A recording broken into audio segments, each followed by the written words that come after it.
চলো সকাল সকাল ঝটপট আগে আজকে কাজগুলো শেষ করে ফেলি, কারণ আজকে যাব হচ্ছে পুজো বাড়িতে। সে কারণে ঝটপট কাজগুলো শেষ করতেই হবে। আর আজকে খুব একটা বেশি কাজ নেই, হালকা পাতলা কাজই রয়েছে। তো প্রথমে চলে আসলাম বিছানাপত্রগুলো তুলতে। দাদার বিছানা, মাদের বিছানাটা তুলে আসলাম, এখন হচ্ছে আমার বিছানার পালা। আগে মনে হতো মশারিটা খুলে এক্সট্রা করে ভাঁজ করে তুলে রাখা একটা এক্সট্রা ঝামেলা, তবে এখন কয়েকদিন থেকে করতে করতে আর একদমই মনে হয় না। 1 মাস মতো হয়েই গেল এই রুমে আমি রয়েছি একা একা। তো একা একাই থাকছি এখন আমি, বেশ ভালো লাগে নিজের বিছানাতে। অনেক দিন পর তো, সে কারণে অনেকটা ভালো লাগে, তো আর ফ্রেশলিও লাগে। তো যাই হোক, দেখো বিছানাপত্র তুলে ফেলছি আমি। তো আলিপুরদুয়ারের চট্টগ্রাম থেকে আমি মৌসুমি নতুন আরেকটি ভিডিও নিয়ে তোমাদের সঙ্গে চলে এসেছি একটু গল্প করতে। তো ভিডিওটি ভালো লাগলে কিন্তু সবাই লাইক কমেন্ট শেয়ার করে দিও। তো দেখো বিছানায় কিন্তু সেরকম একটা হেভি কোনো কাজ নেই, এই মশারিটা ভাঁজ করা আর বালিশটা তোলা। আর আমি তো এদিকে কাজ করছি, সঙ্গে তুরতুরি কিন্তু আমার সঙ্গে রয়েছে। আর আজকে আমরা যেখানে পুজো দিতে যাব সেটা হচ্ছে তোরসা নদীতে। আর তোরসা পীরের গল্প অনেকেই জানে, অনেকেই বা জানে না। আমাদের এখানকার লোকাল লোক কিন্তু সবাই জানে, আবার আরেকটা জায়গায় আছে সেখানেও অনেকেই জানে। তো যাই হোক, এই তোষা নদীর গল্প আজকে কিছুটা তোমাদেরকে আমি বলবো, ততক্ষণের জন্য সবাই ওয়েট করো। আর এই যে দেখো, বালিশের কাভারটা একটু ছোট্ট মতো, তো সে কারণে ভাবছিলাম এখানে একটা টিপ বোতাম মতো লাগিয়ে দেবো, তাহলে ভালো হবে, বালিশের কাভারটা খুলে খুলে যাবে না। আর দেখো তুত্তুরি কিন্তু আলনার নিচে বদমাশি শুরু করেছে। আলনার নিচে এদিকে বদমাশি করছে, এদিকে জামা কাপড় কামড়াচ্ছে, এখন আবার আমার কাছে আসবে। ভাবছিল আলনার ওখানে শোবে। আর তোমাদের ওদিকের আকাশটা কীরকম অবশ্যই কিন্তু কমেন্টে জানিও। আমাদের এখানকার আকাশ এই এক্ষুনি রোদ উঠছে, আবার এক্ষুনি বৃষ্টি পড়ছে। তো দেখো তুরতুরি কিন্তু আমার পেছন পেছন রয়েছে, ওর মা গেছে ঘাস খেতে। আর এদিকে আমার সঙ্গে করছে বদমাশি, সব সময় এরকম করে, যবের থেকে হয়েছে ঠিক তবের থেকে। তো দেখো কথা বলতে বলতে কিন্তু আমার বিছানাপত্র সব কিছু তোলা হয়ে গেল।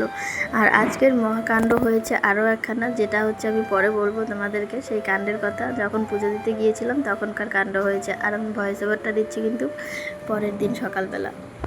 তো দেখো বিছানা সুন্দর করে তোলা হয়ে গেল, ঝেড়ে মুছে পরিষ্কার করে নিলাম। আর তুরতুরি আবারও গিয়ে আলনার পেছনে ঢুকলো, জুতো টুতো সব উল্টে ফেলে দিয়ে ওখানে গেল। আবার যেই আমি বেরিয়ে আসলাম অমনি ও বেরিয়ে আসলো। And welcome back to Mousumi lifestyle. আলিপুরদুয়ারের চট্টগ্রাম থেকে আমি মৌসুমি নতুন আরেকটি ভিডিও তোমাদের সঙ্গে শেয়ার করছি। তো আজকে হচ্ছে রবিবার। আজকে হচ্ছে রবিবার। আর তোমরা সবাই জানো আমাদের বাড়ির পাশ দিয়েই তোরসা নদীর একটা শাখা বয়ে গেছে। বলতে সিসামারা নদী যেটা ছিল, সেই নদীতেই তোরসা নদীর সঙ্গে লিঙ্কড হয়ে গেছে। তো সেখান থেকে গত 5ই অক্টোবর কত বড় ভয়ানক বন্যা হয়েছিল সেটা সবাই জানো। তার মধ্যে আজকে হচ্ছে গিয়ে 5ই অক্টোবর বন্যার পরে সিসামেলা নদীর পাশে তোরসা নদীকে পূজা করা হয়েছিল। এখানে তোরসা নদীকে তোরসা পীর বলে বলা হয়। আর তোরসা নদীর একটা বিরাট বড় কাহিনী আছে, সেটা হচ্ছে অনেকেই বিশ্বাস করবে না বললে পরে, কিন্তু তোরসা নদী যে রয়েছে তোরসা পীর, ওই তোরসা পীর আমাদের এখানকার গ্রামের একজন মেয়েকে বিয়ে করেছেন। সেটা একদম সত্যি কথা। আর যেই মেয়েকে বিয়ে করেছে সেই মেয়ের এখনও বংশধর রয়েছে। আসলে তোরসা নদী হচ্ছে তোরসা পীর হচ্ছে মুসলিম ঠাকুর।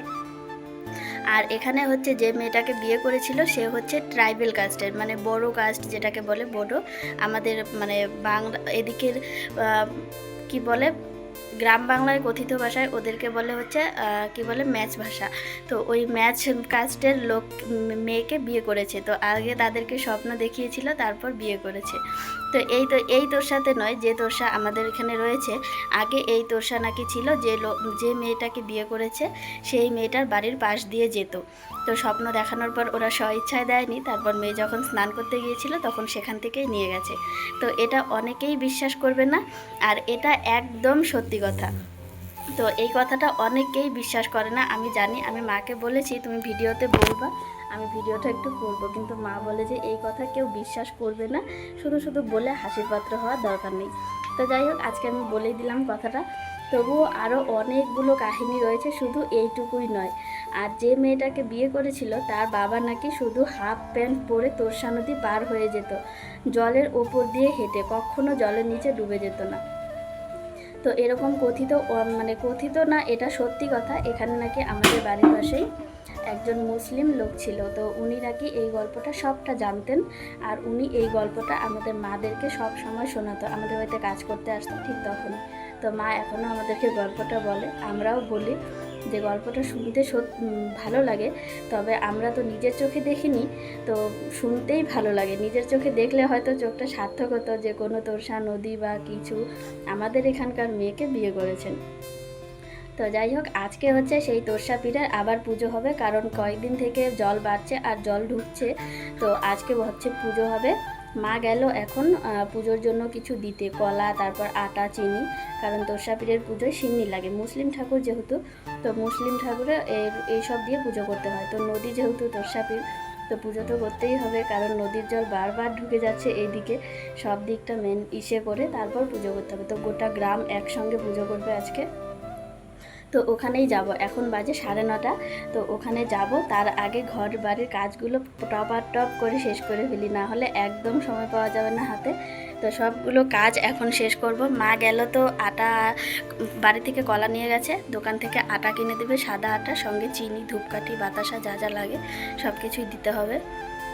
তো আমি এখন কাজগুলো শেষ করব, কারণ বাবা গেছে জমিতে ধান লাগানোর জন্য, বাবা বাড়িতে এসে ভাত খেতে চাইবে। তো আমি এখন ডাল আর ভাতটা বসাবো, বসিয়ে তারপর আমি দেখছি কি কাজ করা যায়। এদিকে ঘরের কাজ সব রয়ে গেছে, তো তাড়াতাড়ি করে কাজগুলো শেষ করে সবাই যাব পুজোতে, তখন তোমাদের সঙ্গে শেয়ার করব। তো দেখো, তাড়াতাড়ি করে কাজগুলো শেষ করার জন্য, আর আগে কিন্তু আমি তোমাদেরকে বলেই দিলাম যে কেমন তোরসা নদীর একটু হালকা পাতলা করে গল্পটা তোমাদেরকে শোনালাম। আর এদিকে তো আমি জামা কাপড়গুলো ধুয়ে মেলছি, ওইদিকে দেখো উত্তর পাশে আকাশটা কীরকম হয়ে রয়েছে, এতটা কালো হয়েছে, মনে হচ্ছে এখনই বৃষ্টি আসবে। আমি মাকে বলছিলাম পুজোতে তো যাব, কিন্তু কখন যে বৃষ্টি চলে আসবে কোনো ঠিক নেই। মা বলছে দেখ পুজোর কি হয়। তবে একটা জিনিস কি জানো তো, তোরসা নদী আমাদের এই দিক দিয়েই মানে বেশিরভাগটা চলে এসেছিলো, এখন আবার ফরেস্টের ভেতর দিয়ে গিয়ে অন্য একটা সাইডে গিয়ে জলটা পড়ছে, মানে এই নদীতেই পড়ছে, কিন্তু আরও একটু ভাটির দিকে গিয়ে পড়ছে, উজান থেকে অন্য দিকে রাস্তা হয়েছে নদীর, মানে ফরেস্টের ভেতর দিয়ে। তো ওদিকে হয়েছে, আর এদিকে আমি জামা কাপড়গুলো মেলছি, মেলে স্নান করে তারপর যাব পুজো দেওয়ার জন্য। আর এদিকে পাশের বাড়ির মুরগিগুলো এসে খুব অত্যাচার করে, তো ওগুলোকে তাড়ালাম আগে, তাড়িয়ে এখন আমি জামা কাপড়গুলো মেলছি। এখানে মায়ের, আমার আর দাদার রয়েছে, তো তিনজনেরই রাফ ইউজের জামা কাপড়। দাদা তো বাজারেই পড়ে যায়, বাড়িতে আর থাকেই বা কতক্ষণ, তো ওরই জামা কাপড় বেশিরভাগটা থাকে রোজ দিন ধুয়ে দেওয়ার জন্য। আর এখন তো যেহেতু বৃষ্টির সিজন, এখন জামা কাপড়গুলো একটু বেশি নোংরা হয়, তার কারণ হচ্ছে বৃষ্টিতে ভিজে যায়, ভিজলে পরে একবারের বেশি দুবার পরা যায় না, পরলে খুব গন্ধ বের হয়। তো এদিকে দেখো জামা কাপড় মেলা শেষ হয়েছে, তারপর আমি স্নান করে একদম চলে এসেছি ঠাকুর ঘরে। আজকে 8-9 দিন পর আমি পুজো দিতে এসেছি, বেশ ভালো লাগছে পুজো দিতে এসে 8-9 দিন পর ঠিক করে। তো এতদিন মাই পুজো দিয়েছে, এই মাঝখানে আমার আর দেওয়া হয়নি, তো আজকে অনেক দিন পর আমি পুজো দিচ্ছি, মনটা বেশ হালকা হালকা লাগছে। আর এদিকে বাড়িতে হয়ে গেছে একটা মহা ঝামেলা, সেটা আমাদেরকে নিয়ে নয়, পাশের বাড়িও নয়, আমাদের যে এক্সট্রা ফ্যামিলি রয়েছে, মানে কাকাদের ফ্যামিলি, ওদেরকে নিয়ে। তো এই পুজোয় যাওয়া নিয়েই হয়ে গেছে ঝামেলা, আর ওরা সবসময়ই চায় আমাদের সঙ্গে যেন ঝামেলা লাগিয়ে রাখা যায় আমাদের বাবার সঙ্গে, তো সবসময় এরকমটাই চায় আর এরকমটাই করে রাখে। একটা ছোট্ট মেয়ে সবসময় অশান্তি ঝগড়া লাগিয়েই রাখে, প্রচণ্ড বিরক্তি ধরে যাচ্ছে এখন। আর এখন শুধু এটাই মনে হয়, এরকম জীবন থাকার থেকে না থাকা অনেক ভালো। যে জীবনে রোজ দিন অশান্তি মানুষের জন্য লেগেই থাকে, সেখানে প্রচণ্ড বিরক্ত লাগে। ঠাকুরের কাছে পুজো দিতে দিতে একদম চোখ দিয়ে জল বেরিয়ে যাচ্ছিলো আজকে, যে এতটা খারাপ লাগছিল।